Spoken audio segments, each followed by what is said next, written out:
And we are live. I am really excited to be here tonight. I think we have a great topic to discuss. Is YouTube a business or a hobby? That is the question. YouTube, business or pleasure? And as always, I'll give updates on open invites and collaboration. But before we get into that, if you're new to my channel, I am Denise Jordan, and I teach creators how to grow their influence through YouTube. So if you want to learn more about that particular topic, then hit that subscribe button and double tap the little bell icon so you don't miss any upcoming videos. So here we go. This is our usual Sunday night show. And actually, it's been a little bit more every other Sunday night as I get ready for some other things. But one of the questions was raised. Well, I'll tell you how this particular subject came about. I was watching a YouTube video by one of the ladies that regularly jump in on this particular live stream. And she was a little flustered about YouTube and whether or not it's a business or a pleasure or a hobby and that kind of thing. So let me do a little bit of a greeting to the people that are jumping on, and then we'll dive right into the subject. So I see Miss Congeniality is here. She is the first one to jump on tonight. And hey, Miss Congeniality, I'm always glad to see you. And then Karen at This Made Her Mom is with us as well. Oh, and I guess I keep forgetting that sometimes I can show who's here. So here's Miss Congeniality. And then here's Karen at This Made Her Mom, and she's saying hello to her sisters. And these are the ladies of the sister circle. And every now and then we get a couple of gents. So we've got a few brothers that jump on with us as well. But here on the sister circle, what we do is talk YouTube strategy, and we try to be a group of supportive, like-minded YouTube creators so that we can kind of lift each other up. And I'm feeling something in my eye. Okay. And then Carol at My Blessed Nest is here. Hey, Carol, I must say I didn't miss you guys last week when I wasn't on, but you know, I can't be on every week now, so it couldn't be helped. And the other people are just greeting each other. So the topic on hand tonight is whether or not YouTube is business or whether or not it's pleasure. So let me know your thoughts. Let's just dive right in, because sometimes we'll get people who jump on early and they just want to get right into the topic and they don't want to stay on for the other stuff. And then here's At Home with Sherry, who's greeting us as well. So now the question on the table is YouTube a business or a hobby? What say you? That's the question. What do you say in this regards? Oh, I've got a Bobby. Well, I meant hobby. And you know what? I'm typing real hard. Sometimes I miss something. But here's the thing. There's been a couple of YouTube creators who have stopped their channels recently, and one of them was Rachel at Sweet and Simple Home. She stopped doing her channel because she was just pretty much overwhelmed with everything that was going on in her life because of COVID and all that kind of thing. She had to homeschool her kids. Well, you know, most of us are doing virtual school that have kids at home. So she had all of that going on, plus the pressure that goes along with YouTube. And then of course, YouTube wants you to niche down and this kind of thing to really be able to grow your audience the way you would like to do. So she just thought, you know what, right now, this just isn't the time for me. So she vacated the platform. Now, if she has since come back on, I've not heard that, but that was one of the reasons she gave for leaving. And her sister Lizzie also left YouTube about the same time. And so then I was watching one of the ladies' videos just the other day, and what she was concerned about was that YouTube wants you to niche down. I want to do this. I want to do that. You want to grow. So much pressure, pressure, pressure. And I thought, you know what? Let's talk about that on tonight's show. So we've got Carol. She says hers is both, but first of all, a business. So now, Carol, tell me about that, Carol. You said YouTube is both a hobby and business, but first of all, business. So tell me why it's business for you. Tell me about that. And then I'm going to move on to Karen and we'll see what she has to say, but we're going to just kind of discuss that. So Karen says her goal is to grow a business. So Karen, it'd be interesting to look to see how many subscribers do you have? And since I didn't set my screen up to share, I'm not going to go and look. But Karen, about how many subscribers do you have? What's your goal? What are you working towards? And how many do you think you need to have for it to be a business? So I'm going to come back to that, but wanted to get your thoughts there. And hey, Sandy at Sister Cousins Lifestyle. So the question on the table is YouTube a hobby or business? And people are jumping in, giving their perspective. So here's Tam at Love My Babies Forever. Tam says for everyone, it's different. And you know, Tam, you are absolutely right. For everyone, it's different. Tam says for her, it's a hobby. She has a full-time career and a family. So she's really slowed down because of the time requirements for her hobby. It's just too much right now. So maybe later she can pick some things up. But right now it's just too much. And for her, it's a hobby and she's slowing things down. So hey, Kadiga at Her Healthy Home. I'm so glad you're with us tonight. The question on the table is whether or not YouTube is a hobby or business. So what say you? I want to hear from everyone as we have this discussion. And ladies, you guys have all met Kadiga before. She is one of our newer members here in the Sister Circle. And her channel, she has like a homestead and some little ones. And her live stream today was about raising baby animals. So you guys will have to check that out as well. She has some very interesting things going on over there. So be sure and check her out. But now we're going to come back to Karen. So hooray, everybody, throw in some kudos for Karen at This Made Her Mom. She just hit 1,000 subscribers this week. So, and I know Kadiga hit 1,000 subscribers a few weeks ago because I did give her a shout out, but she wasn't on the day that I gave her the shout out for reaching her 1,000 subscriber milestone. But so here's the thing, Karen. So now that you've got 1,000 subscribers, if you've got 4,000 watch hours, you can become monetized on YouTube and begin to earn a little money from AdSense. Now, when I say a little money, that's exactly what I mean. A little money based upon the number of, watch time, the number of people that watch the various ads, how much people watch your content, that kind of thing. So you can get a little money. And for some people, a little money is great. I remember talking to my sister-in-law a few years ago when she had been retired for a couple of years and she was going to get a part-time job. And she said if she could just make $500 extra a month, she'd be good. Just $500 extra a month was all she needed for some of the things that she wanted to do. Because she had her retirement income and her husband's retired income and that kind of thing. But, she liked to do some little extra things. So a little money on YouTube can be pretty good. And then depending upon how much watch time you get, it can be pretty good money. So there's that. So now I'm going to come to Carol.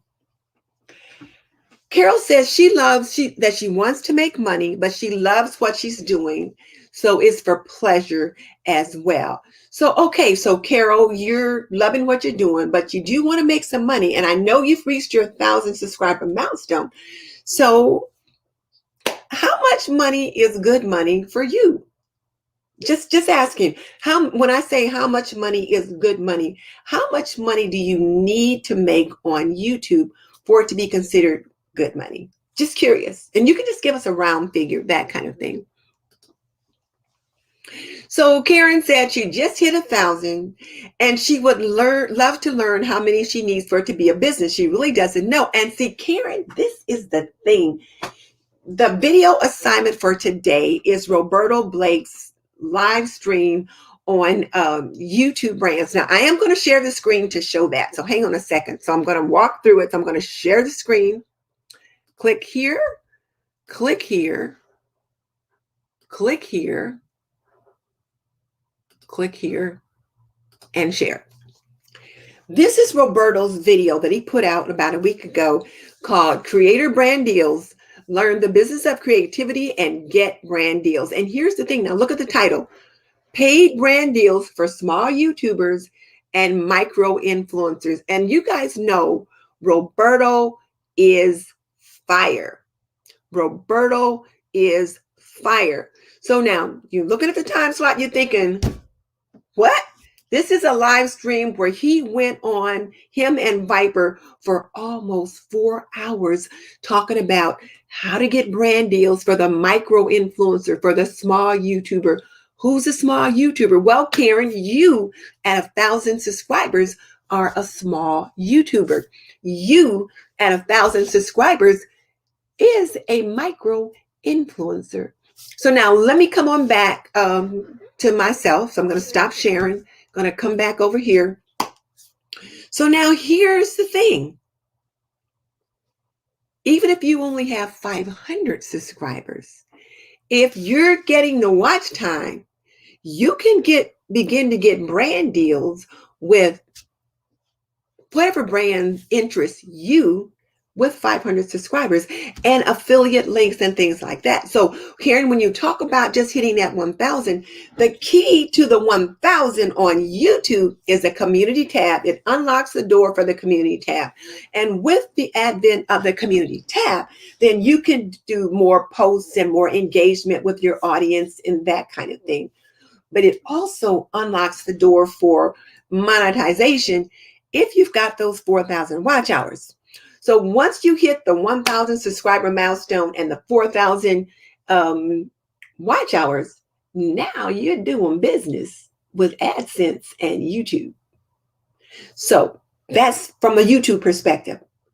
But that 1,000 subscribers also denotes you as a micro influencer, because there are 1,000 people that raise their hand and say, yes, Karen, we like what you're doing and we're going to keep watching. So that means there are going to be brands that are going to be reaching out to you to showcase their product. So I'm going to come back to that in a bit.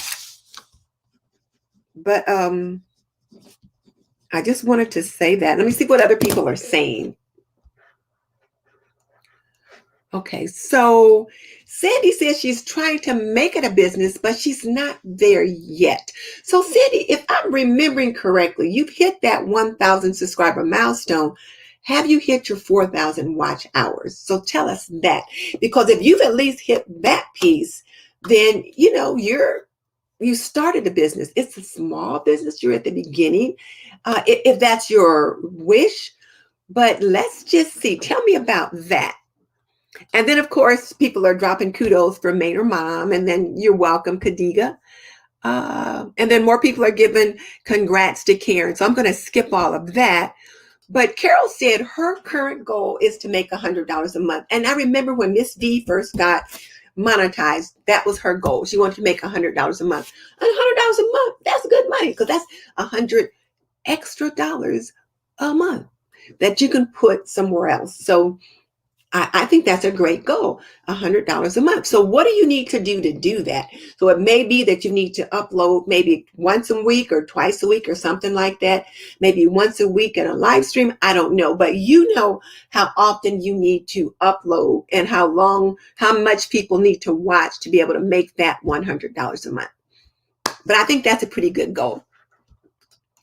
And oh my goodness, Grandma Sandy's in the house because she just jumped on. Hi, Sandy. It is good to have you with us as well. I'm glad you're here. You know, spring is coming. Spring is coming, which means gardening season is coming. So I just know you're going to be planning your spring fairy garden collaborations. And then, of course, there's my sister from another Mr. Cal at Cal's Talk. Hey, Cal, always glad to see you.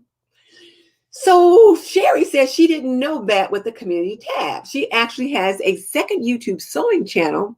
She started them at the same time in January, and the sewing channel has taken off. Very interesting. So yes, Sherry, once you hit 1,000 subscribers, you can get a community tab.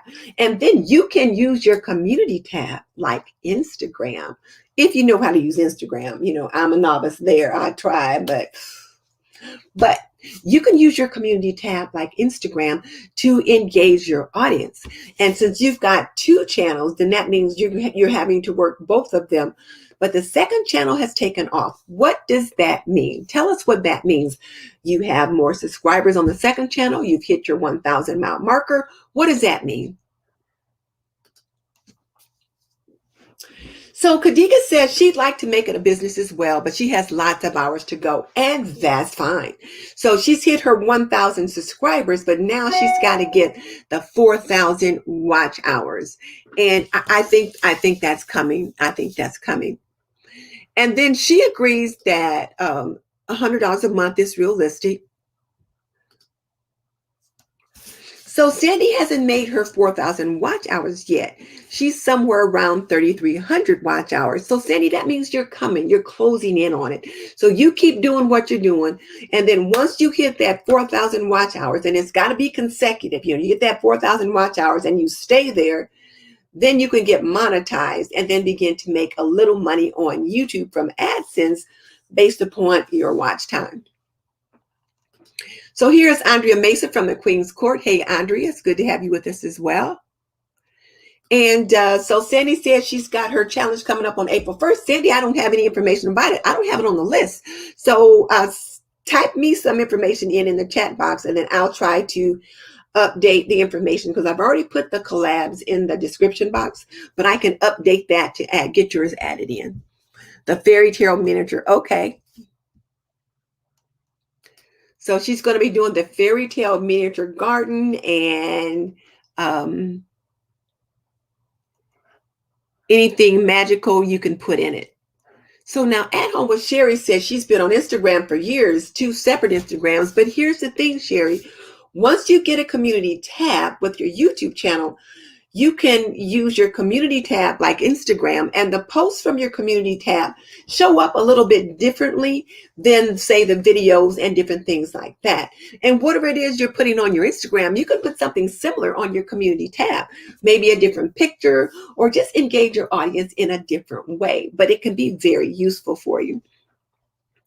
And hey, Michelle at My Everyday Wife Life, I was wondering where you were. I'm always used to having you here with me on Sunday, so I'm glad you're here. So Sandy says you don't have to have a fairy for that challenge. So Sandy, send me the information with the date and all that. Okay. So the 4,000 watch hours has to be consecutive once you make it. So let's say once you hit the 4,000 watch hours, and then over the next week or 2, your watch hours continue to grow, you should be fine. You just have to hit it and then stay there for a while, and then you're okay.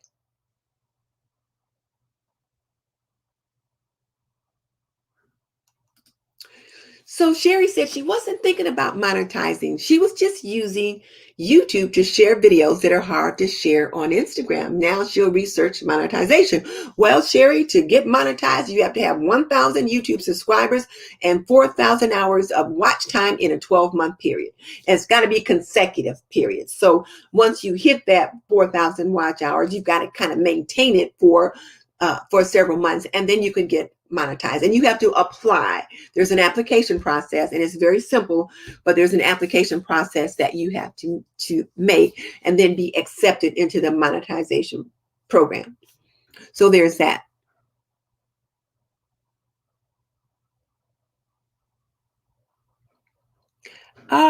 Okay. Well, Sandy, I must have missed that. She said she sent it to my last week's live stream. It's already in the, okay, I'll just double check. And Michelle was out taking a golf cart ride with the hubby. How nice. And the weather is turning a little bit nicer now. Okay. All right. So now so Michelle, what we're talking about is whether YouTube is a business or a hobby. Is it something you're doing because you want to make some money or for pleasure? Now, let me just talk about myself a little bit as you guys think about where you are with that, and then put a few comments or get ready to put comments in the description box about that. So when I started my YouTube channel, I just started it as a hobby. It was just something fun. I had retired from my job and I was wanting to do something else. And I started a channel called Makeup on Aisle 64 because I was really into makeup. Because, I had gotten to the point that, okay, you need to paint the barn. So I was starting to use makeup on a daily basis and I was having a lot of fun with it. And I figured, well, if I'm having fun with makeup and I'm learning new things, maybe there's women out there my age that need to learn this stuff too. So I started a channel called Makeup on Aisle 64. And then after I had that channel for about, 6 months or so, I just felt like makeup was limiting because I wanted to talk about more things. So not knowing at the time that I could have just changed the name and then went on from there, I started a new channel, this one, This and That with Denise Jordan. So I could talk about a little bit of this and a little bit of that. And again, just pretty much to have fun. Then I started following Sean Cannell at Think Media. And one of the things that Sean talks about, and he pushes really hard, is that YouTube is a business and it's a way to grow your income for yourself and your family. And there's a process to go about doing it. And he was always dropping different little tips and things for us to do to encourage us to think of a YouTube as a business. So over time, after drinking the Kool-Aid and listening to that constant discussion about YouTube as a business, I finally bought into that mindset. And then when I got monetized and I made my first check, and I made at least the 100-mile marker, 100-mile, at least the $100 marker every month since I've been monetized, except for one. So when I got that first $125 check, I was like, oh, there's money in this? Well, hot dog. So then I decided, okay, well, I'm going to try to see if I can make more money, And you guys know I'm retired. I have a decent income. I'm not saying I'm rich because I am far from that. But, I have the things that I need. But I thought about what my sister-in-law said, and I'm like, I could use an extra $500 a month if I could get that now. I don't get $500 a month every month on YouTube, at least certainly not all year round. So I thought, okay, well, let me just see what's what. So I began to kind of transition into thinking more of YouTube as a business, particularly as I began to make money from AdSense. And one of the things that Sean always pushes, and I will try to find my links to Think Media and to the Sean Cannell programs and all that and put them in the description box. I never think to do that, but I will put them down there in case people are interested. But as I began to think about that and then listen more, one of the things that Sean pushes is don't just rely on AdSense. He says that is a sure way to fail if you put all your eggs in one basket. He also believes that you should have affiliate links or have sponsors or get brand deals from other places in other ways. And once you hit about 500 subscribers, I'm sure all of you that have hit that mile marker are starting to get email contacts from people, brands asking, I have this product that I will send you for free if you will do a review. Or how would you like to review my product? Or I'll send you free products if you do a 3-minute video, that kind of thing. And when you first get those contacts, you're so excited. You're like, oh, they're going to send me free products. All I have to do is do a video. And then you're excited about that. And that's a way to earn additional money as well, because some of these brands will pay you and some of them will not. Some of them say we don't pay people. I'm like, okay, fine. So there's that. So now here's the thing to think about. How much are you worth? How much is the work you put into a video worth? Because see, now I'm going to come back over here and share the screen again. So I'm going to share the screen, click here, click here, click here, click here, and click here. So once again, how much are you worth? And here's the thing, when Roberto talks about getting these brand deals, he talks about not undervaluing who you are and what you're bringing to the table. So I truly encourage you to check out this live stream. So how are you going to watch a 4-hour live stream? Well, you can do it like I do. If I'm cooking dinner, if I'm washing dishes or whatever, I'll sit the iPad on the counter and I'll let it play while I'm doing that. And then when I'm folding laundry and I'm back in the bedroom making the bed, I'll let it play while I'm doing that. It might take me several days to get through it, but that Roberto Blake video is very important. It is packed full of information. Just listen to it and take it in, because one of the things he talks about is how much value you bring to the table. So let's say you just have 500 subscribers, and I'm not saying just, like I'm not disparaging humble beginnings, but you have 500 subscribers, and then you get, as I did, you get approached by Pop Voice, and they want to send you a microphone, and they want you to do a video about their microphone, and we'll send you the microphone for free. And some of them will say, we'll put the money in PayPal, and then you buy it with the money we sent you, so that they can get a verified purchase, and then they'll want you to write a review and then do a video about the product. Now, this was a very nice product. I really enjoyed it, and I needed a microphone. So when they offered it to me, I jumped at the chance. I was so excited. Well, this is a $12 to $15 microphone. The video that I made will live on my channel forever. So for a $15 product, they are getting anybody that goes back and looks at that video, it's on there. The review that I wrote about the product will live on Amazon forever. So how much value did I get, and how much value did they get? Now that's the question. And all of these brands have an advertising budget. So there's that. So that's just something to think about. So Roberto really addresses that. So that's something for you guys to think about. So now I'm going to come over here and start looking at some of the questions. Let me make sure I've got all the points in that regard, though. But I wanted to talk about the brand deals. And on one of the channels that I've learned about, they just recently hit the 2,000 subscriber mark. But when they were at 1,000 subscribers, they got a brand deal with an olive oil company to supply them with olive oil, because they were a vegan cooking channel. They didn't have a lot of subscribers, but they are what's called a micro influencer, because they had 1,000 people in the vegan market that raised their hand and said, we like what you're doing. So that's exposure there. And I just got a new contact from Coldest Water. I should have brought it up here, but I didn't, because I wasn't planning on promoting it today. I mean, that's not what we're doing today, but I guess I could have. But anyway, I just got a new brand deal with Coldest Water, where they're paying me to promote their brand. And there's so many things that I have to do for it. And I'm thinking to myself, is this worth it for me to do that? And one of the things that I wanted to do is to build my portfolio of brands that I have connected with, brands that I can get a continuing relationship with, and also to continue to practice promoting brands or promoting product or whatever, so that I can really go for a big one day, So I'm kind of practicing, getting my feet wet, that kind of thing. And that's kind of what I was doing with this Pop Voice microphone. I tried it out. I liked it. I used it several times. And I know there were probably 3 or 4 of you that bought one of these based upon my recommendation. And I like it.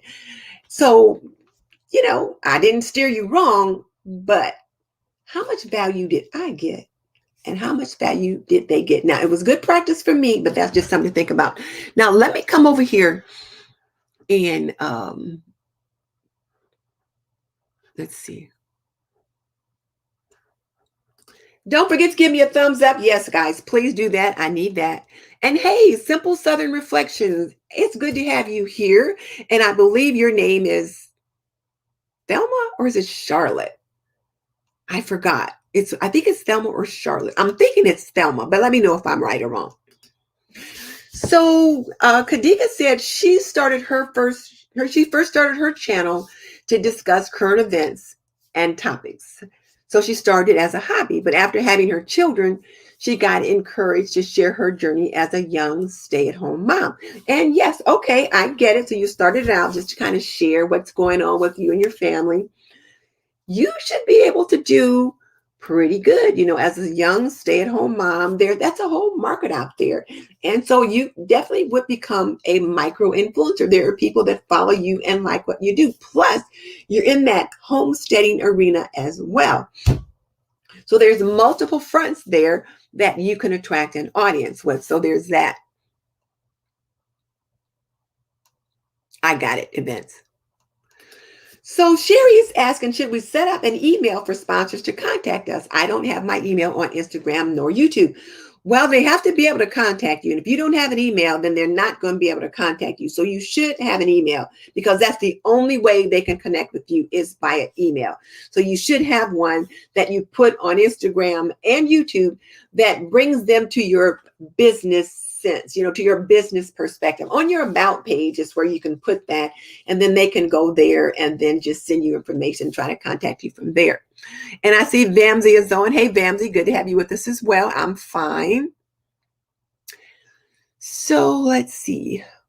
April Will is on. Hey, April, I know it is late where you are. Yes, good morning to you too. So Tam said she's never looked at it like that before. Thelma. Okay, I was right. Thelma.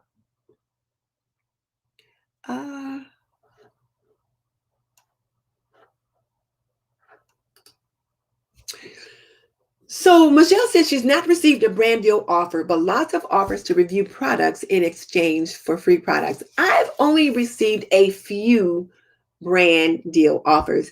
And one of the things that I am trying to do right now is like most of you, I get lots of email where people are asking me to review products in exchange for free products. And I mostly say no. And that is because I value what I bring to the table. And I feel like you want to give me a $10 or $15 product, and then I'm going to review your product. And especially like where I'm at right now, not that I'm anywhere huge, because I'm not, but I will say I did just hit the 40,000 mile mark today. I hit it today. So I was so excited. Mickey Blue Skies caught me and she says, Denise, you're at 40,000 subscribers. I'm like, what? When? And I was just like, hooray. So anyway, but I decided, even when I was like right around 25,000, I thought, you know what? I'm not going to be doing all of these reviews unless it was something that I just wanted to do. If they have a product that I really want, then maybe I'll consider doing it. But if I do, what I'm thinking about is this. Is it helping to build my portfolio? Am I representing the product in such a way that bigger brands or brands that I really want to connect with will reach out to me and make an offer? That's what I'm talking about right there. So if I want to take the free product for practice, fine. But you just have to understand what you're trading in. So if you're taking those free products and it's okay with you because you want to get the practice, then it's all good. But just don't get so excited because they picked you out and they want you to review their product for free and feel super, super, super excited about it. That's all I'm saying. I want you to think about it calmly. Take the emotion out. And think, okay, what is in it for me? 1, I'm getting this free product. 2, I'm getting to practice my reviewing skill set. And I've got a link for, I've got a product review sheet that if anybody's interested, I think it's linked somewhere. I guess I should check that. But, you get to practice that skill set. And then as other brands watch you, they say, oh, that I like the way that Michelle is representing that project. Maybe we'll reach out to her and see what's what. Or Michelle, you could say, thank you. I appreciate the free product, but I have a fee schedule and this is what it is. They might say, well, we don't pay influencers at your level. You can say, okay, fine. Thank you. Next time. You get to decide that. And so as you think about these things, that's why I'm saying, well, is YouTube a business or is it for a pleasure? If you're just doing it for a hobby and you don't care about making an income, then heck yeah, review those products, get them for free, do whatever you want because it's a hobby. You're not trying to make money. You're not trying to, influence your standard of living in any way. Like myself, when I need to make money on YouTube, and I'll tell you why. You guys know I had to buy a new computer. I think I got this computer in February. My computer, I had that computer for a while. I had it rebuilt a couple of times. I had new memory. I had that computer in Best Buy so much that when I would walk in the door, the guy at the Geek Squad, he would just say, Miss Denise, what's now? What's going on with it now? You just had it in here. I'm telling you, I've been in there so much. The guy was calling me Miss Denise. So that just lets you know how much I had been to Best Buy. So I thought, okay, I'm just going to have to buy a new computer. And all the money that I would make from YouTube, since it wasn't like gabs and gabs of money, I would just put it into a savings account. I didn't spend it. So I just, would just put it in there. But I was able to buy my new computer with the money that I had been earning from YouTube. So that was beneficial. And then, I have a subscription to TubeBuddy. I have a subscription to vidIQ. I have to buy Dropbox. I have to buy, my Adobe Premiere software. So there's things that we need to do for our YouTube channel that cost money. So I like to be able to reinvest whatever I'm making off YouTube. I put it aside. And then when I have to pay for something related to YouTube, I use the money for that. So that's just something to think about. So now, Michelle, I know you're at 8,000 subscribers. So I would say that you're certainly at a point where you could either say, thank you for the free product, or you need to pay me X amount of dollars or whatever. That's a decision you get to make. But if you're not concerned about it being a business, then you're okay either way. So now let me back up for a second.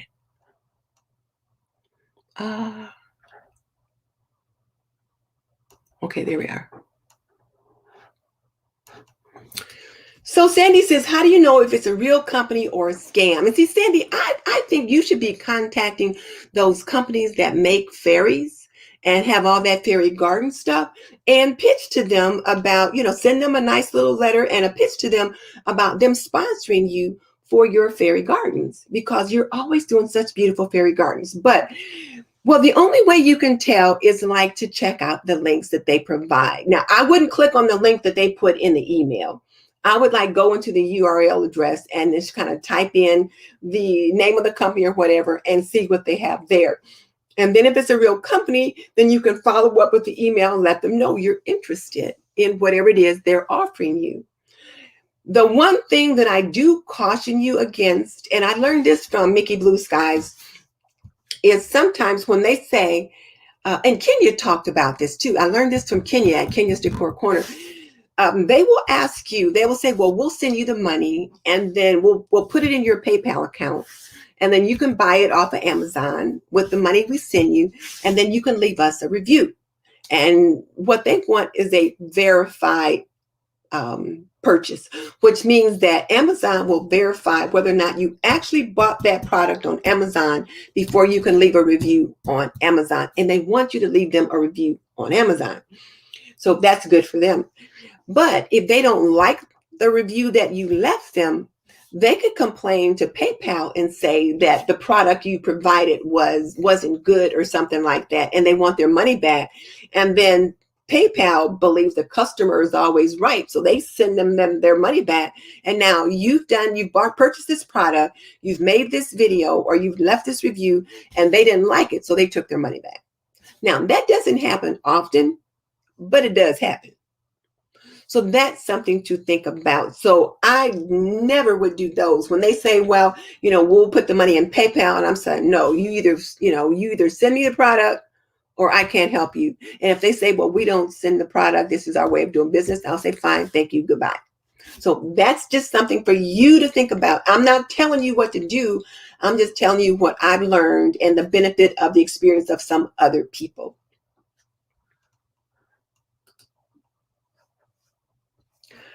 So, oh, I see. April is answering a question. Yes, this is a Sunday live stream, Bamsey. This is the live stream that I do on Sunday for the YouTube creators. Thank you, Kadiga. I hadn't meant to say that today, but I was just so excited when Blue Skies called me and she's like, Denise, she's like, you're here. I'm like, what? I was just so excited. Let's see. So thank you guys for sending that congrats. I appreciate it. I really appreciate it. Okay. So Michelle said she's reached out to several companies to send her stuff to review, like gluten-free bread. That's great. I think you're onto something there. I think that's a good way to do it. You send out to the companies and they can send you things that you need or that you want to review. That just helps to build your portfolio. So I think that's a great idea for you to do, Michelle.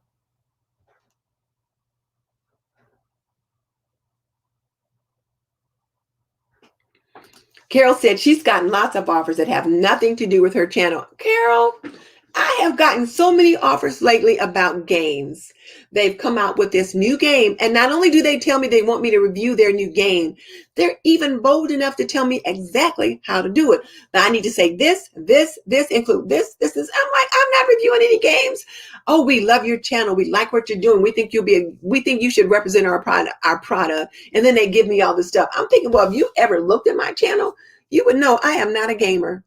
I don't think I've ever played a game on one of these games that they're talking about. Now, if you were talking to my grandson, maybe I don't play any of those games. As a matter of fact, sometimes the ones that come on your phones, I delete them sometimes. So yeah, I'm not into that. So wait a minute. Let's see.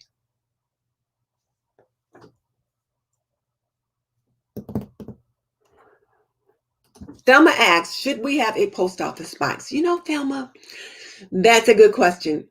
I have a post office box. Blue Sky said, Nisi, you got to have a post office box. And this is why. Some people say you don't want people sending products directly to your home. I don't see that as a problem. But she's a little bit more security conscious than I am. You know, I'm a little too trusting, and she's, a little, like I said, much more cautious than I am. So there's that. And then I don't know. It's just a way of doing business, but some people won't send products to a PO box. So here's the thing about that. So let's say you do have a PO box. The PO box, when you go to get the PO box, they will give you two addresses. One address will have the PO box number, like PO box 10844, and then your city and all that kind of stuff. But the other box number might be, let's say your PO box is in Atlanta, Georgia. And so maybe the PO box for your Atlanta, Georgia might say, this and that with Denise Jordan, PO box number 10844, Atlanta, Georgia, 46858 or whatever the zip code is. But if they don't deliver the post office boxes, then it would be this and that with Denise Jordan.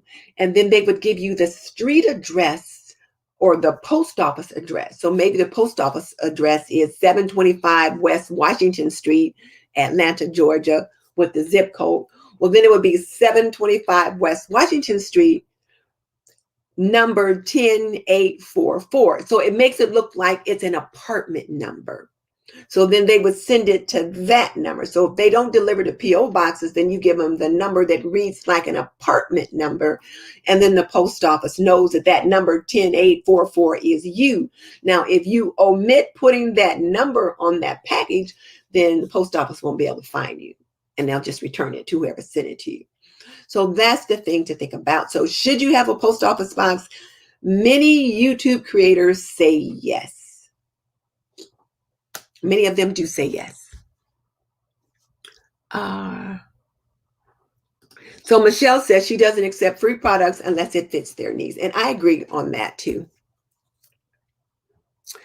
Well, Sandy, how much should you be charging for a video? Well, that's a good question. I can't make that decision for you. Only you can make that decision. How much is it worth to you? How much time does it take for you to do it? How many people are you bringing to the table for them? That's the question.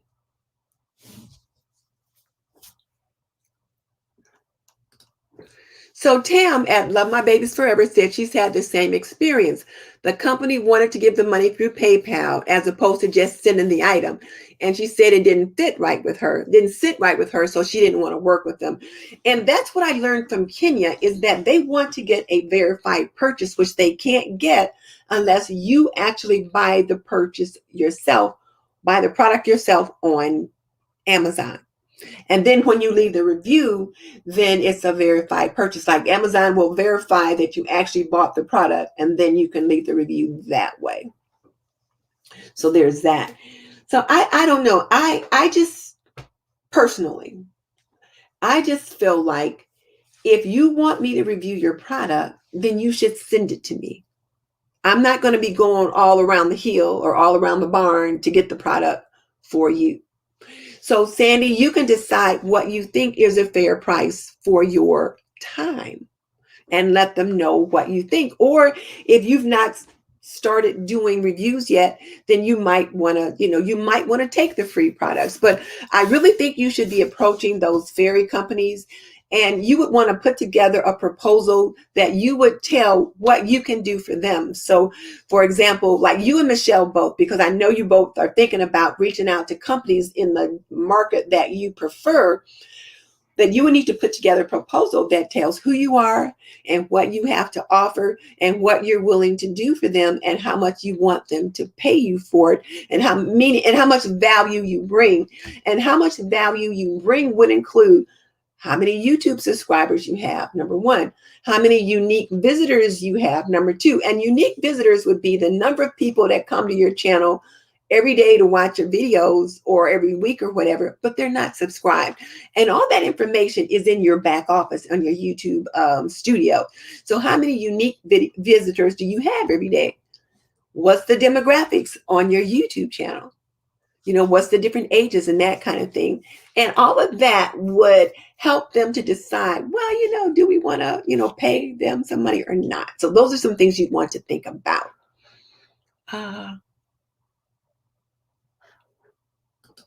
So, Sandy, I'm not talking about sponsor any games. I'm not talking about that at all, because I would not sponsor anybody's game because I don't play those games. And my audience is not attracted to me for games. People that come to This and That with Denise, they come for cooking, cleaning, laundry, and prepping for homemakers. That's what they come for. If I throw up something about some kind of game, they'd be like, has she lost her mind? And I would lose subscribers left and right if I did that. And Sandy, I don't think that's something you want to consider doing either. But I think you should consider getting a sponsor to help you with your fairy gardens and that kind of thing.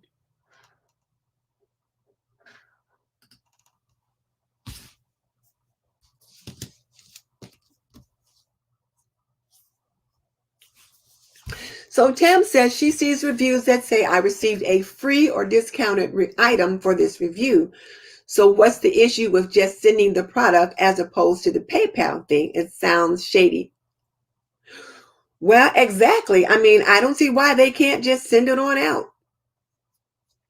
I agree. It just sounds shady to me too.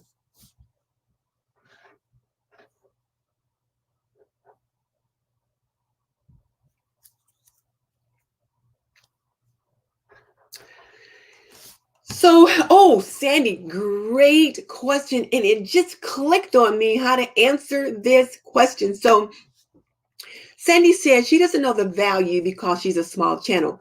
There is something called Social Blue Book that you can sign up for. And they do have a free version of this, but they can tell you the value of your channel. And when you click on that, it'll check your channel out, and then it'll tell you how much your channel is worth. It'll tell you the value of your channel, how much you should charge for a video, how much you should charge for a shout out, how much you should charge for a link or something like that. So check out Social Blue Book. That will help you guys sort some of that stuff out. Okay. Yeah, I found that.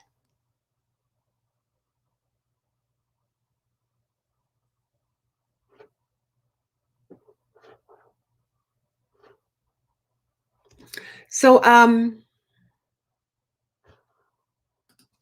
Khadija, I don't know about like if putting how much you earned in your career hourly, because depending upon what your career was, the hourly rate might be significantly higher or it could be significantly lower compared to what you're looking at from a YouTube perspective right now. It's a whole new ball game when we're looking at things like right here. But certainly check out the Social Blue Book, because that really helped me to think more clearly about that. And then I think looking at Roberto's video also was very helpful. Like I said, Roberto Blake is fire. He is just fire. So I'd say listen to that. So Cal said, no, where'd she go? So Cal said she has a P.O. box and you could pay it every 6 months or once a year. And yeah, they're about $60 for 6 months, and maybe $120 for a year, something like that. Or you can pay, you can have to pay it either every 3 months or either quarterly, biannually, or yearly. So it just depends upon whether or not you think you can fit that in your budget. If you're comfortable with people sending things to your home, then let them do that. But I would just kind of Google it, explore a couple of articles and look at the pros and cons, and then see what others say. Oh, I see. Sandy was making a joke. Okay. Is Social Blue Book a Chrome extension? I don't remember, April, because I will tell you the truth. I don't use it as well as I should. I went on it the first few times and I kind of looked to see what they thought my ranking was and how I should rate things. And then now that I hit that 40,000 subscriber mark, I should go back and see and have them reevaluate my channel, that kind of thing. But I can't remember if it's a Chrome extension or not. There is some kind of extension you've got to do, so it probably is, but I like it. It's Social Blue Book, Bamsey, not a Blue Book. It's Social Blue Book, and that's a different one. And not going to tell you how much I earned. Okay, so let's see. So Khadija at Her Healthy Home says she got a P.O. box, and it gives you the option to leave it in your description and about section. And then some subscribers might want to send you something. Exactly. And see, that's the other thing. Oh, Khadija, I'm so glad you mentioned that too. That gives you a way to get friend mail. Because sometimes, I think, Kimberly Davis is always getting friend mail. And Miss V is always getting friend mail. And I've gotten friend mail a couple of times, people would write me and say, what is your address? I want to send you something. But when you put your P.O. box on your about page, then people can go on there. If they want to send you friend mail, they can. But you probably don't want everybody and their mother knowing your home address. So that's a good reason to have a P.O. box. So I wanted to send something to Wani at Wani's house, and she didn't have a P.O. box. And it was right around Christmas time, and I was going to send her something interesting, but something that I knew she was wanting. So I had to send her an email and say, no, I was on her live stream. She was cooking breakfast for her husband. And I said, Wani, I want to send you a Christmas greeting.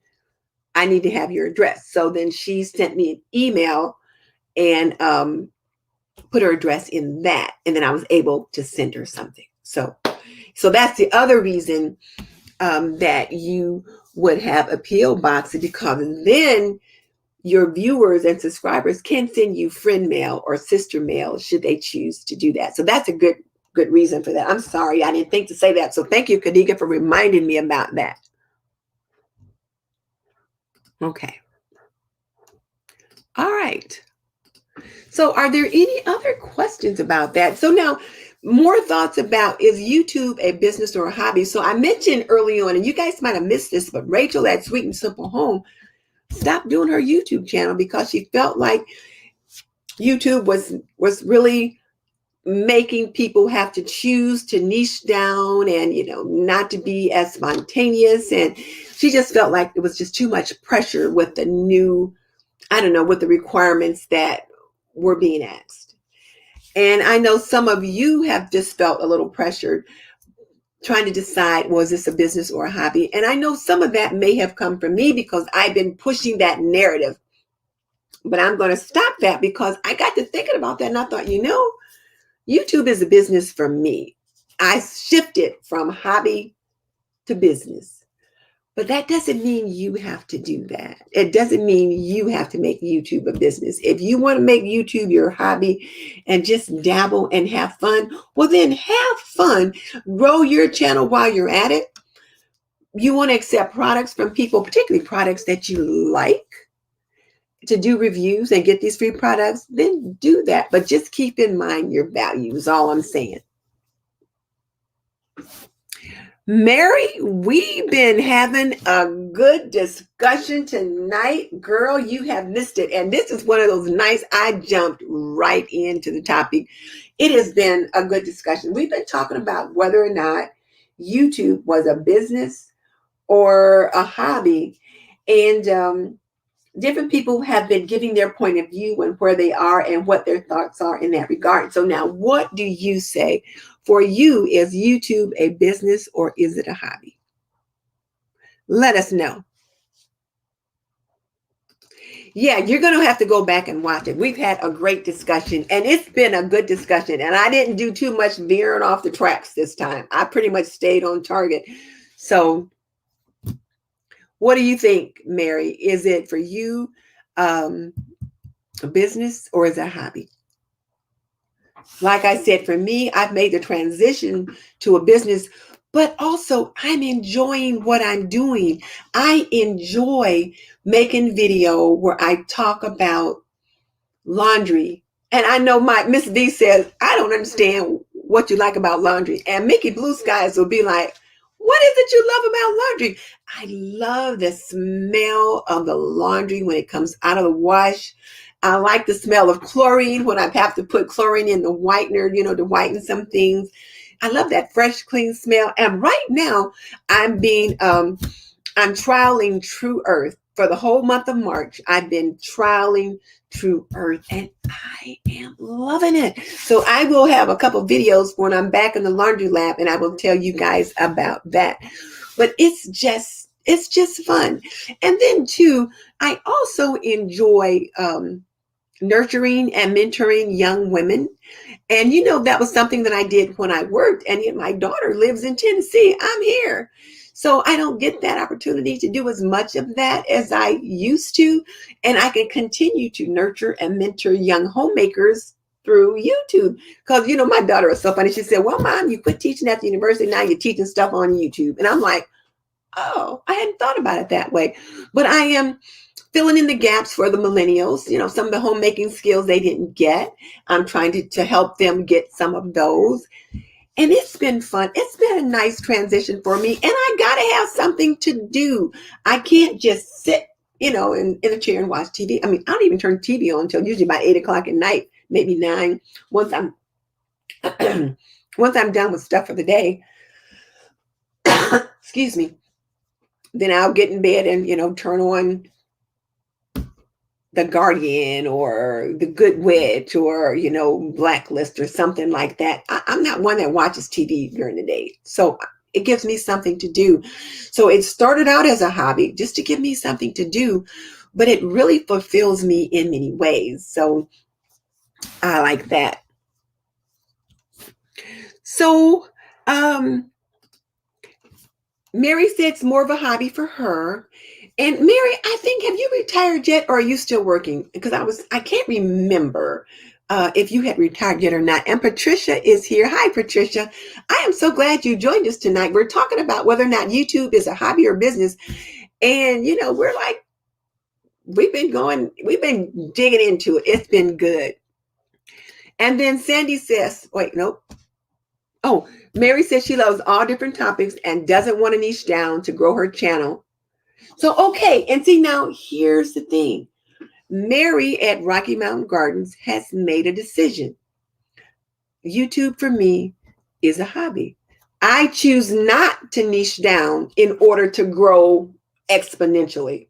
I choose to be a little bit more eclectic so that I can gather in a number of different people from a number of different areas. And if it's a little bit slow growing, I'm okay with that.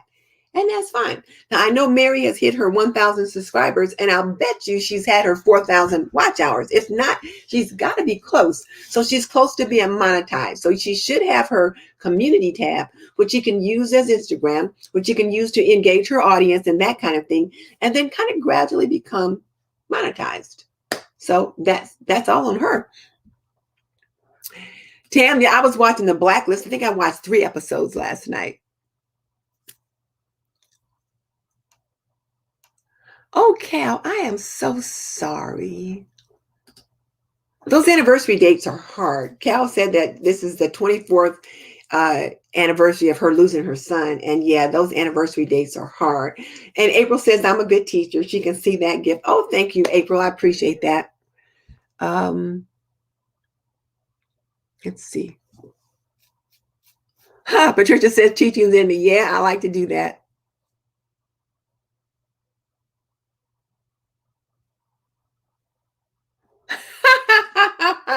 Look at Sandy. Sandy said she tried to upload a video for 2 hours and couldn't get it to go up. And the problem was they didn't have any internet, and she never turned on the TV, so she didn't realize it wasn't working. Honey, let me tell you something. My husband has that TV on 24/7. Well, not literally, but until he goes to sleep at night, click, and the TV goes off. That TV is on from the minute he wakes up. First thing he reaches for is a remote control, click, and it's on until he goes to bed. TV in his studio, TV in our bedroom, TV downstairs in the family room. We have 3 TVs, which I know some people have more. I think we have 3, and that's excessive. But he's got one in the studio, one in the bedroom, and one in the family room where we sit and watch TV. So if our internet went out, he would know it, because his cable wouldn't be working. That's number one. And I would know it because I'm at this computer quite a bit. And so if I'm either checking YouTube or trying to upload videos or something, I would know if my internet was out. I'd be like, what? Okay. So Mary said she did retire. So like me, she retired and she started her YouTube channel just to have some fun. Mary, it's almost gardening season. It's almost gardening season.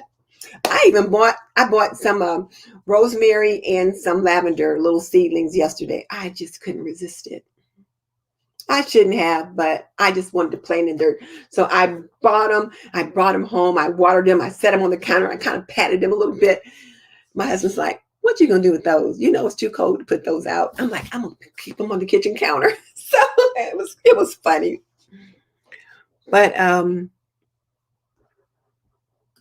so Sandy says she's the same thing too. She works on her video so that she doesn't get bored. And then, wait a minute. Patricia's been thinking about starting an education channel for homeschooling. She's doing her research. Okay, Patricia, that's a good thing to consider. One of the creators from Think Media, Heather Torres, has a homeschool channel. Check her out to see what she is doing. I think it's the Homeschool House, I believe, but it's Heather Torres and homeschooling. I'm going to just put her name in here. Heather Torres and homeschooling. Kind of Google her and look at some of the things that she's doing. She was able to get quite a bit of sponsorship and free curriculum and all those kinds of things because she was pretty much one of the first ones in a small niche market. So consider doing that. So yeah, do your research. Homeschooling is huge right now. So yeah, there's that.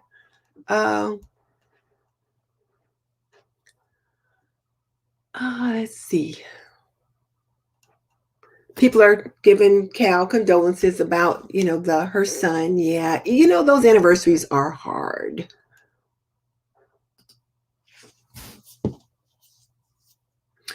So Michelle said she decided to the same thing Mary did. And in February, her videos started taking off. And so she would like to see some, to grow some. But yeah, for her, YouTube's a hobby. And, and that's okay, Michelle. YouTube's a hobby. That's fine. Because you want to enjoy what you're doing. And my husband tells me all the time, he says, look, don't let this YouTube stuff stress you out. He said, because you didn't retire to get stressed. And I didn't. So the only time I get stressed by YouTube now is if I'm supposed to get a video up at a certain time and my computer's going crazy. That drives me nuts. He's like, babe, just relax. So he was real happy when I got this new computer because, right now it's working like it should. Please God, that continues. Okay.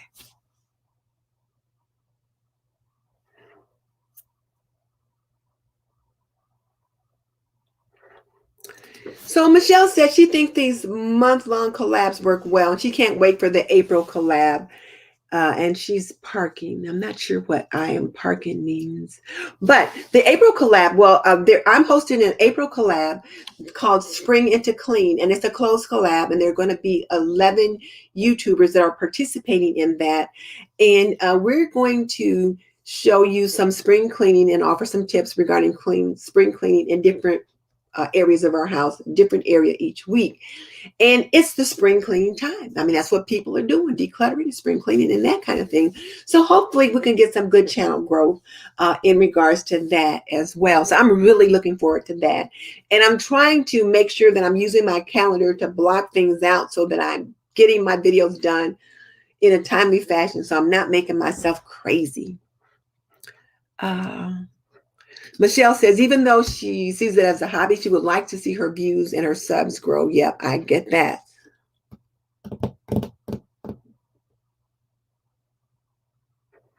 Yep, channel growth is encouraging.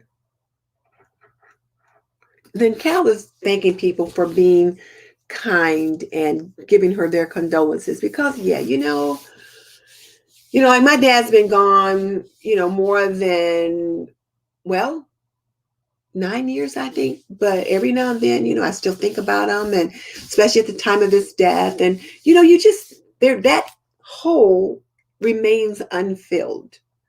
You get through it, but you don't get over it. So just wanted to say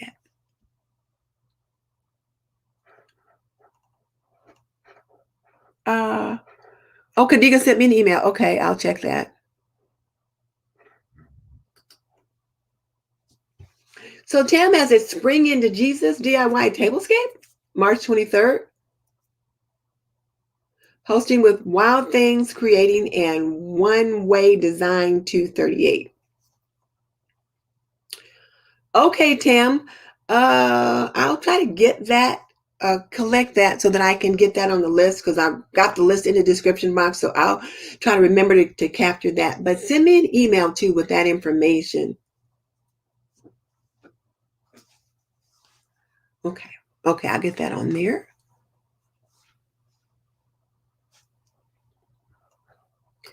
Yeah, the Minimal Mom has been doing those, and so she's going to continue to do some in April, May, and June, but she's going to just go to 1 week instead of 4. So there's that.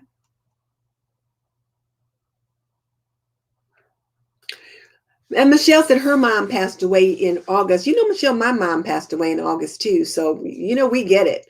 So we both of us lost our moms in August. And then I lost my cousin in September. So it's like, we get it. It's just like, gosh, what's going on here? So yes. My email address is in the description box. I don't want to just throw it like out here, but it's in the description box, Tam.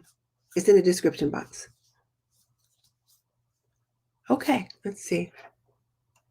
Oh, Tammy Thompson, the TV is on. Hey, Tam, haven't seen you for a while. And girl, you got your hair cut. Look at you. Oh my goodness, got your hair cut. All right, so I think we've covered everything that we intended to cover. Guys, I don't like to just keep you on just to chat. Oh, but do let me tell you guys this. 2 things. First of all, the Apron Diva.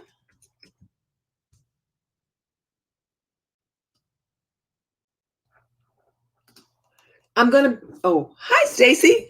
Good to have you with us. And then Rocky Mountain Mary says we're at that age. Yes, we certainly are. And then Stacy just joined us. So hi, Stacy. Glad to have you with us as well.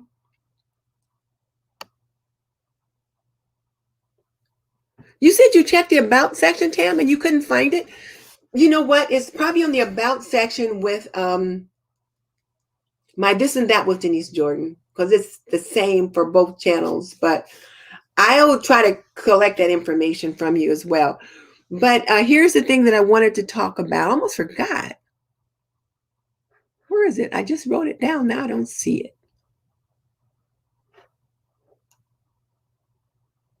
There I am. Okay.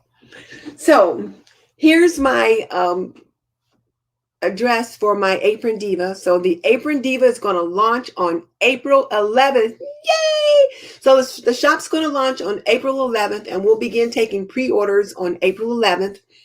And then I think we're going to take pre-orders for about 2 weeks, and then the official orders will start like then the shop itself will open up for like regular orders after that. But I've got the aprons in now, and they are so pretty. I am just so excited. I can't wait for you guys to see them. I ordered some of the ones that I like the best, some of my favorite ones. So in this first phase, I'm just going to have like 6 aprons in there, 5 or 6 aprons in there that are some of my favorite ones. And then in the second phase, I'm going to have some vintage aprons, some of the real like the 1940s and 1950s. And speaking of that, now that we've actually got all of our business taken care of, I can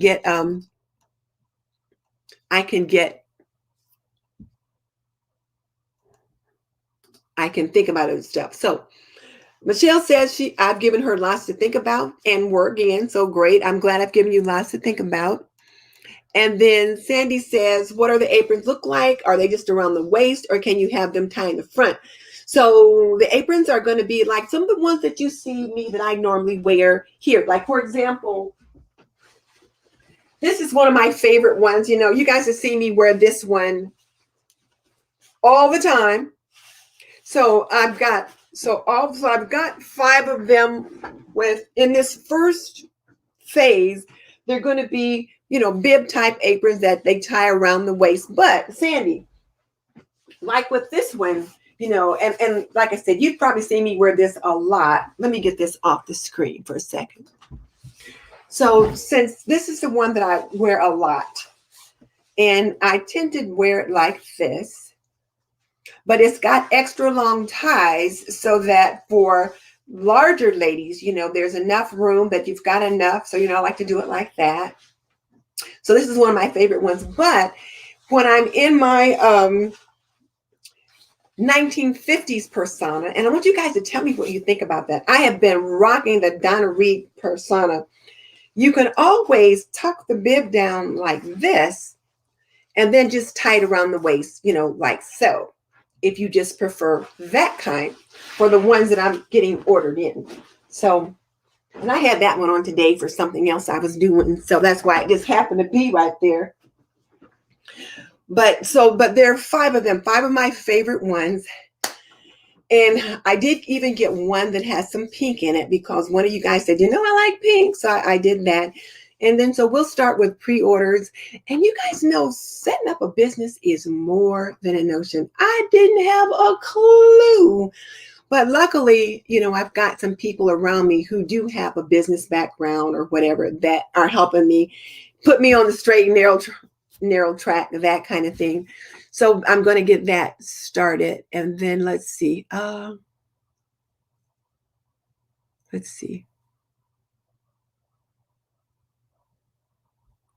But the aprons are just fun.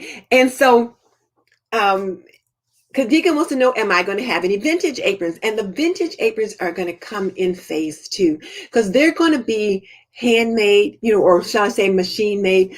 The first phase, those are aprons that I'm just going to order in bulk. I'm going to source from a supplier, and I'm going to have, but when I get the vintage ones in, like the 1940s and 1950s one, they're going to be handmade. So it's going to take some time to get those ready. So they probably won't be available until like closer to September or October because I'm still working at sourcing someone to get those made, that kind of thing. But I've already picked out some fabrics. Let me show you some of the fabric. This has been fun. Now, this is off Target.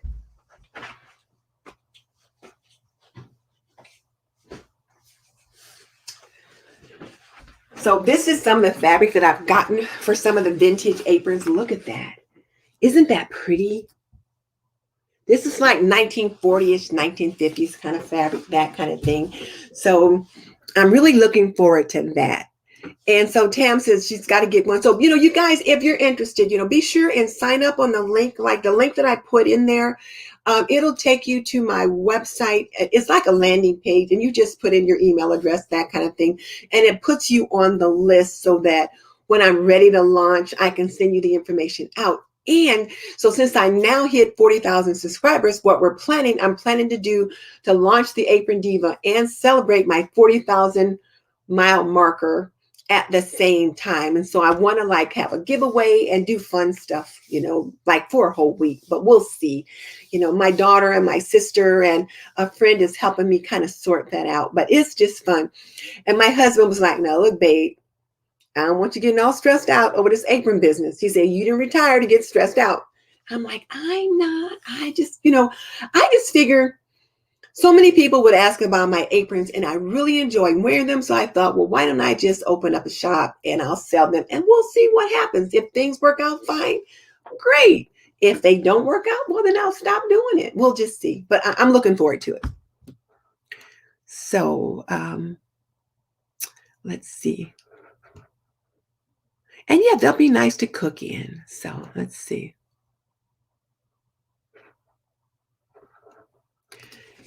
Healthy Home, Kadiga says 2021 is a great year, Lord Jesus, let it be, because 2021 got off to a bang, and I won't say it was a good bang for our country and for the world.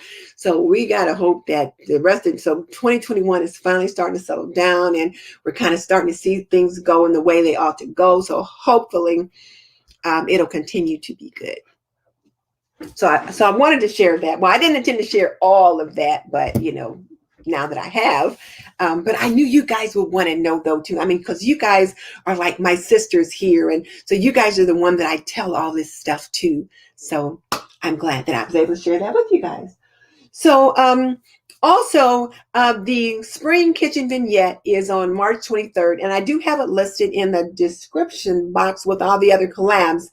And there's nothing special for it. I'm going to get my video up either tonight or tomorrow. I've got the video done, and this time I'm going to do a video because I'm talking about a couple different things on the video. But it's just, as always, it's got to be on a tray because it's got to be portable. And I wanted to represent spring. You get to decide what spring means to you. But I tell you what, my spring, I'm thinking about planting something green, putting something in the garden, having something growing out of the earth. That's what I'm thinking about doing. But again, got to have it on a tray because it's got to be portable. Must have some kind of a floral. So it can be faux floral, real floral, whatever you want to do. Some kind of something with words on it. And there's no twist this time, but it just must be spring related.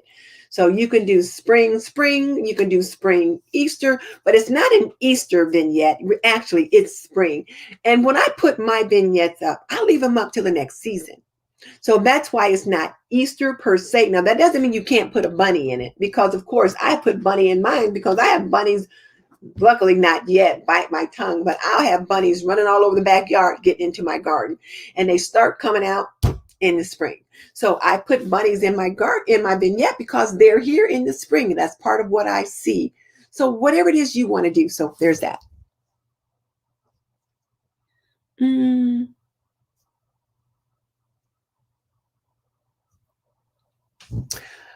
Have I heard the term grand millennials?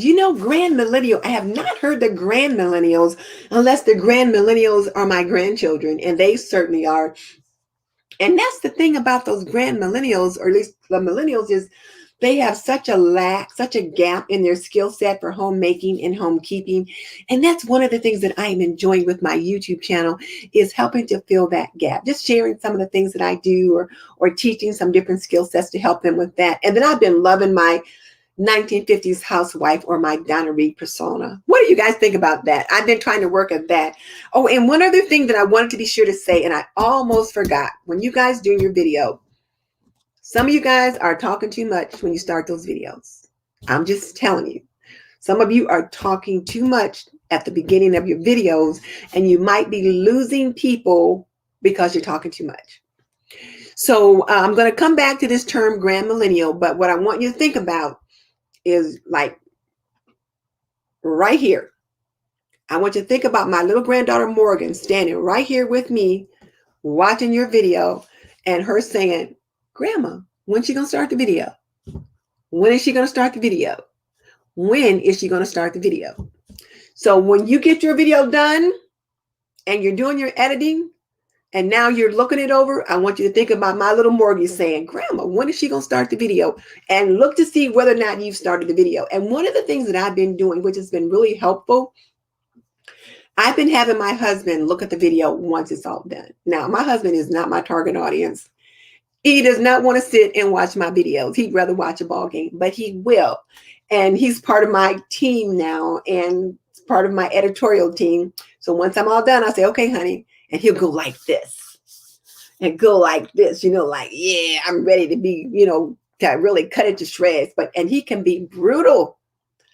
But what I have learned is that the video is so much cleaner. It moves, the pace is a lot better.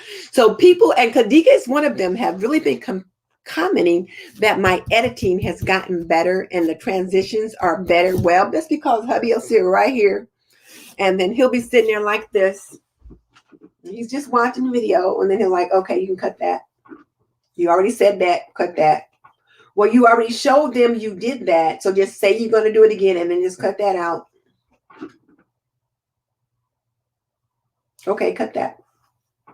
And he'll say, well, it looks pretty good, but when you were talking about blah, blah, blah, blah, you said that twice. You can cut that out. So it's really been helpful. So if you can get your hubby or your significant other or one of your grandkids, and it's going to be pulling teeth to get the grandkids to sit and look at it because, they don't want to look at our stuff and say, I really need your help. I want to tighten this up. I need to cut 2 minutes. So when you get your video done, cut 2 minutes. When you get the video done, cut 2 minutes. When you get the video done, cut 2 minutes. So that means you got to go through the whole video and then think, okay, if I got to cut 2 minutes, a few seconds here, a few seconds there, it just really kind of helps it to flow. And it's a lot cleaner. I've been getting lots of comments from people that, what, your transitions are better. Well, that's because hubby's sitting there like, cut that, cut that. And it's been helpful. It has really been helpful. Okay, so now let me go back here. Oh, Tam just signed up for Apron Diva. Good, great, great, great. And so Mary says that they like their grandma's decor, so my aprons are perfect for them. Yes. And you know what, Mary? I have gotten so many comments. People have said, I used to watch my grandma wear aprons, or my mom used to wear aprons, and they've started wearing aprons because they saw me wearing aprons. I can't tell you how many people have said that. But aprons are not only just pretty, but they are very practical. So that's a good reason for that. So that's great. Okay. I like that.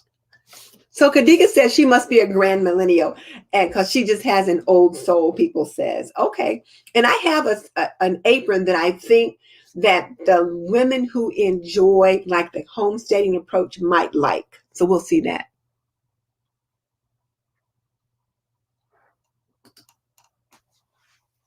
Yeah. She said her husband is not her targeted audience either. But yeah, okay.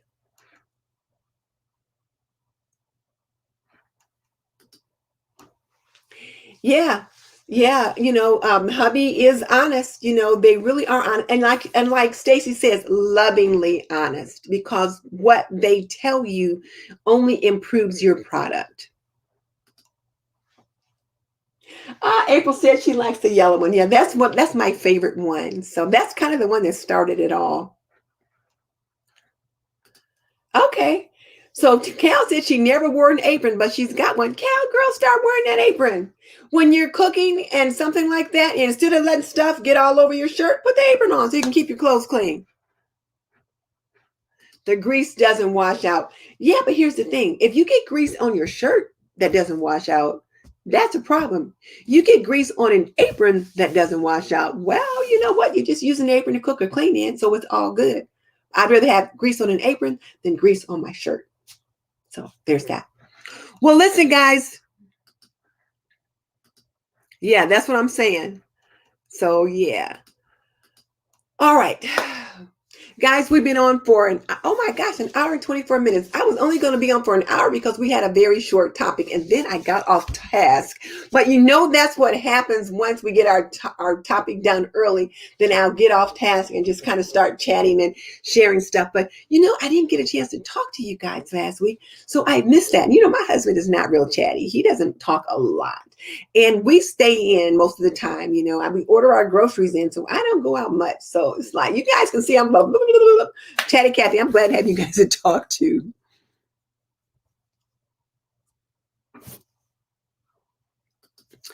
So Sherry said she's a former chemist, and so she lived in a lab coat. Sherry, I get it. You know, as a nursing instructor, I wore my lab coat all the time. So it was like that lab coat was a part of my body. So I'm so used to wearing it. And then she started wearing aprons about 10 years ago. And she's glad that she has that. And she always wears one in the garden because she's so messy. I've got a different one that I wear in the garden. But I've got one that, oh, shoot. I've got one that's kind of a long, and it wraps around. It's got pockets, and it's perfect for if you're working out in the garden, or like Khadija, if you need to like collect eggs and you wanted to put it in the bottom of your apron, you know, and just kind of pull the skirt up, you know, to walk into the house with a apron full of eggs and that kind of thing. So I think you guys will like this one. But anyway.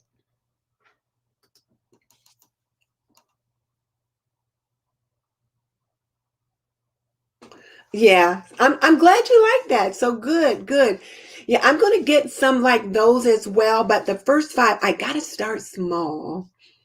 My daughter and my marketing person said you gotta start small and then kind of grow, gradually grow. So that's what I'm trying to do. But I am excited. So anyway, guys, we have been on now for an hour and 26 minutes. This was not what I had intended to do, but it was fun talking with you guys. I appreciate that. So now my question for you guys is this. What did you decide? For you, is YouTube a business or is... Ha! Okay, Stacy. Let me get my question of the day out first. Question of the day. Is YouTube a business or a hobby? Tell me in the chat box, or if you're watching on the replay, tell me in the comment section, and then tell me why. And if it's a business, then what is your goal for that business? If it's a hobby, what is your goal for that hobby? In the meantime, this is Denise Jordan saying you're not done yet. I want you to click on the link on that Apron Diva and sign up so that you can know when my Apron Diva shop launches. So now I can chat again. So Stacy says,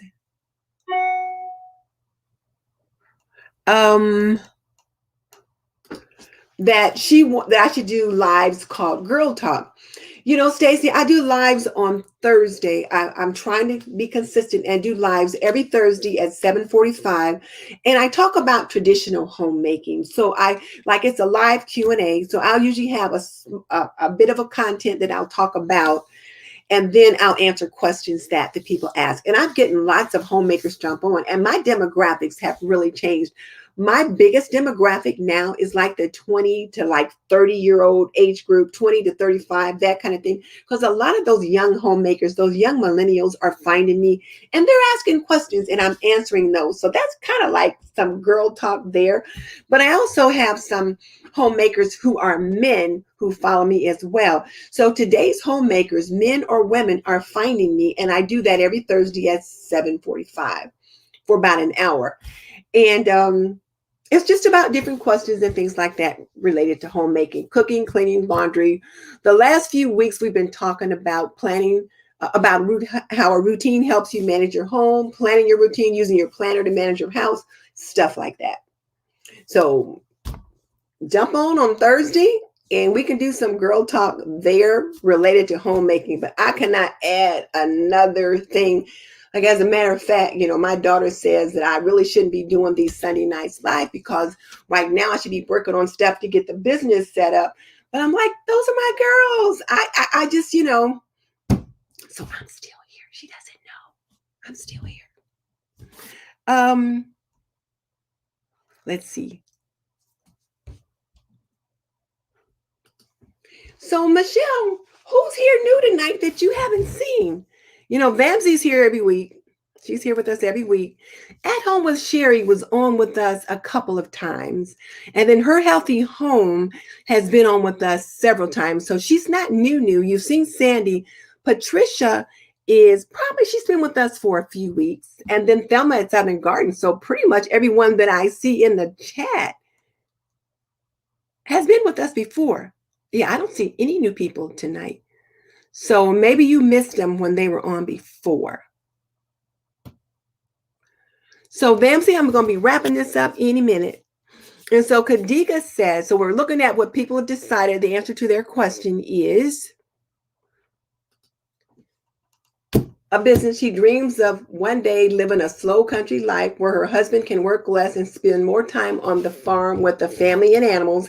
And guys, Kadiga did a video tonight where she talked about raising baby animals. So you guys will love it. I mean, who doesn't love baby animals? You guys have to check her out over there. She just really does some interesting stuff.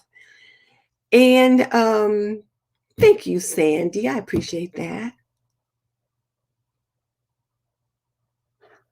And then Michelle has been on my Housewife Lives, and she said she likes them. And I find them fun too. But I tell you what, Michelle, I got to keep those under an hour. My goal is to just try to do 45 minutes. So once I presented the topic, we can chat and then jump off. But people kept asking questions. I think last week I was on for 2 hours and 20 minutes. I was like, okay, I can't do this again. I was exhausted. And then Blue Skies was trying to help me keep track of the questions and stuff. So, and then the replay value is not as good when you go that long. Now, like for these shows here, I'm not worried about the replay value. There's a few of you that will go back and hit the replay, but for the most part, I'm not going to get much replay. I just want you guys to, get the content.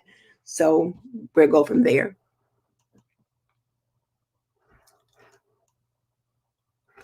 Oh, you know what? Michelle? Probably April is new to you. She's in a different time zone now. Remember, April's our little sister that moved to Spain, and she's being a teaching assistant over there. So she doesn't jump on very much anymore because she's in a different time zone. Like, whereas it's 9 o'clock at night here, it's like 4 or 5 o'clock in the morning where she is. So I am amazed that she is even up and on. Thank you, Mary. I appreciate that. And yep, Bamsy, I had my dinner. And Sylvia at Silly Mommy for Life just jumped on. Sylvia, we're about ready to wrap it up, so I am so sorry, but you'll have to catch the replay. We had a good conversation tonight, though. And then Patricia says she likes those conversations on Thursday. So thank you, Patricia. And Patricia, yeah, I think you're one of my subscribers that come from my homemaking channel that popped on over here. So thank you. All right, so guys, I am getting tired. And so, April said she's up working on a project. So she decided to join us. So she stayed up late to work on a project. And Sylvia was baking with the kiddos. Well, ladies, I'm going to wrap it up. I'm getting a little parched. I need to get something to drink. And Grandma Sandy said she wanted to sign up. Well, you can only sign up to be on the email list right now. The shop is not live yet. There's still stuff we're doing to make it live. So once it goes live, then I'll send you guys an email, let you know, and then the link will be live and you can actually go in the shop and see what's in there and that kind of thing. So, all right, guys, time to wrap it up. I'll see you guys later. Good night.